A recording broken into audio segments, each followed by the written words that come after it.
వినుకొండకు చెందిన యువ పరుగుల వీరుడు షేక్ అబ్దుల్లా తన లక్ష్య సాధన దిశగా మరొక అడుగు ముందుకు వేశారు. జాతీయ అంతర్జాతీయ స్థాయి పరుగు పోటీలో ప్రతిభ కనబర్చి పలు అవార్డులు అందుకున్న అబ్దుల్లా శనివారం తెనాలి 3 టౌన్ సీఐ సాంబశివరావును మర్యాదపూర్వకంగా కలిశారు. ఈ సందర్భంగా తన క్రీడా ప్రస్థానాన్ని సాధించిన విజయాలను వివరించిన అబ్దుల్లా త్వరలో లండన్లో జరిగే అంతర్జాతీయ పోటీలో పాల్గొనాలని, భవిష్యత్తులో ఒలింపిక్స్ లో భారతదేశాన్ని ప్రాతినిధ్యం వహించాలనే తన ఆకాంక్షను వ్యక్తం చేశారు.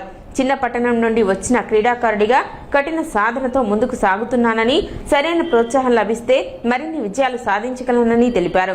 సిఐ సాంబశివరావు అబ్దుల్లాను అభినందిస్తూ యువతకు క్రీడలు శారీరక మానసిక దృఢత్వాన్ని పెంపొందిస్తాయని పేర్కొన్నారు. అంతర్జాతీయ స్థాయిలో రాణించాలని ఆకాంక్షిస్తూ తన వంతు ప్రోత్సాహం అందిస్తానని హామీ ఇచ్చారు. షేక్ అబ్దుల్లా వినుకొండ పట్టణానికి చెందినటువంటి లాంగ్ రన్నర్.